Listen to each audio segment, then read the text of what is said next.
31 de março de 2020 é a data em que os militares brasileiros voltam a comemorar, como fazem todos os anos, voltam a comemorar um regime que torturou, prendeu, matou, um regime assassino, o regime iniciado em 31 de março de 1964.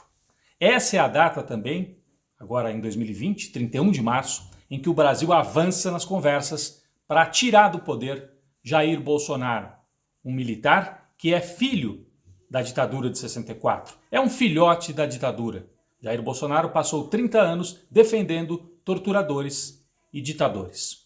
E esse 31 de março de 2020 é também a data em que o vice de Bolsonaro, o general Hamilton Mourão, divulga uma declaração nas redes sociais louvando o golpe de 64.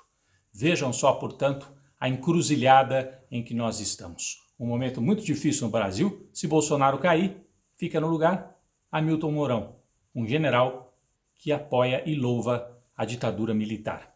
É sobre isso que eu queria conversar com vocês, sobre essa encruzilhada e também sobre os movimentos que começam a acontecer aí nos bastidores entre os vários blocos de poder que trabalham pela derrubada de Jair Bolsonaro. Peço que você, por favor, se inscreva no canal da TV Afiada. Se ainda não é inscrito, faça a inscrição e acione o sininho e fique com a gente até o fim. É muito importante a sua presença nessa conversa.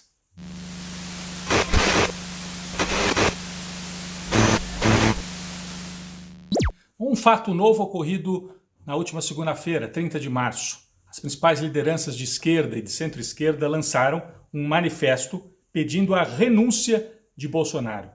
Um manifesto assinado por personalidades como Requião, ex-governador do Paraná, Ciro Gomes, do PDT, pelo PT assinaram Haddad, Gleisi, pelo PCdoB, o governador Dino do Maranhão, Flávio Dino, e Manuela, presidente do PSOL, do PSB, do PCB, enfim, todas as forças de esquerda e centro-esquerda. Não é novidade para ninguém que são forças que fazem oposição ao Bolsonaro, mas a novidade é que a maior parte dessas lideranças, até um mês atrás, faziam o cálculo de deixa Bolsonaro aí até 2022 e aí a gente faz a derrota Bolsonaro nas urnas. Bom, isso mudou, é um sinal importante passado pelo bloco de centro-esquerda.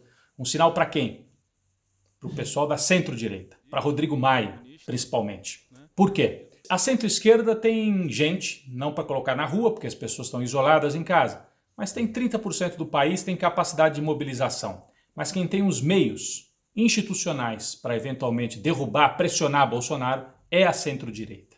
Então, o bloco aqui da esquerda diz para o Rodrigo Maia, faça o que tiver que ser feito. Se o impeachment tiver que caminhar, o afastamento de Bolsonaro, você terá o nosso apoio. Isso é um movimento importante, uma peça que se move no xadrez da política nacional. O que falta é uma avaliação por parte de Rodrigo Maia, que representa o mercado, os bancos, e se esse movimento pode ser desastroso ou não para o setor de centro-direita. Aparentemente não.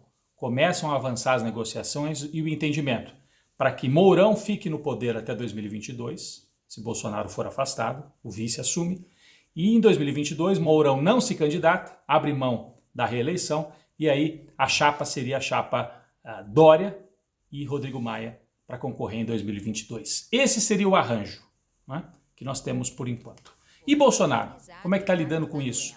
Ele foi destronado, desmoralizado por uma série de ações. Os governadores proibindo nos seus estados as carreatas incentivadas pelo Bolsonaro. Os governadores confrontando o discurso do Bolsonaro e dizendo fiquem em casa, brasileiros, não se arrisquem. Foi confrontado por uma série de decisões judiciais e, o mais importante, pelo próprio ministro da Saúde, que diz: presidente, eu não vou cumprir a sua determinação. A minha linha segue a ser isolamento social. Bolsonaro parece já não ter força para demitir o ministro da Saúde, mas tem muita base social ainda. Então, esse é o impasse vivido pelo Brasil. Bolsonaro foi enquadrado pelo setor de centro-direita, pelos militares e pelo próprio ministro da Saúde. Quais os cenários possíveis para Bolsonaro? 1. Aceitar o papel de rainha da Inglaterra. Deixar a Mandetta tocando a saúde, Rodrigo Maia tocando as decisões no Congresso. 2. Partir para o confronto aberto. Não aceitar essa intervenção. 3. Negociar uma renúncia Em troca do quê? De não haver perseguição ou processos contra os filhos dele. Tudo leva a crer que Bolsonaro já escolheu o cenário número 2, do confronto. Não vai aceitar a intervenção e não vai aceitar ser enquadrado.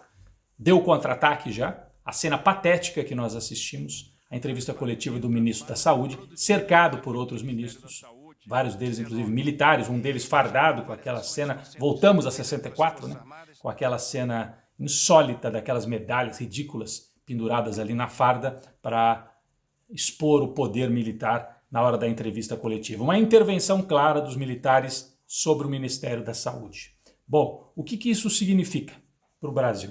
Significa que nós estamos ainda diante de um dilema. Não basta o bloco de centro-direita se posicionar e aparentemente se mover, mostrando que prefere a saída de Bolsonaro. É preciso saber o que os militares fariam. Porque Bolsonaro tem condições de rachar o exército? Esse é o grande ponto de interrogação. Essa avaliação que está sendo feita também nos bastidores. Então, nós temos uma situação muito difícil. Alguns setores dizem, olha, mas será que vale a pena forçar uma saída de Bolsonaro e no lugar dele fica o Mourão, com um governo até mais organizado, autoritário da mesma forma, um vice que defende a ditadura de 64? Eu tenho a impressão que nós não temos alternativa. Bolsonaro conduz o país para um precipício. O filho dele cometeu o ato falho, né? Falou da família whole family, usou errado o inglês, em vez de falar toda a família, usou o whole com H, que significa família do buraco, família que conduz o Brasil para o buraco. Várias forças já perceberam isso e estão se movimentando pela saída de Bolsonaro. Falta a definição realmente dos militares. O quadro vai se agravando em meio à pandemia de coronavírus, o que é ainda mais grave. E é esse o momento que nós enfrentamos agora. Esse movimento de bastidores, a esquerda manda um sinal, a centro-direita capta esse sinal e agora avalia junto aos militares se é possível forçar a renúncia de Jair Bolsonaro. Um presidente que perdeu o poder, perdeu as condições de governar, mas ainda pode provocar muito estrago no Brasil com a massa de apoio que ele tem ainda na base das polícias militares, do próprio exército e nos setores de extrema-direita por todas as partes do Brasil.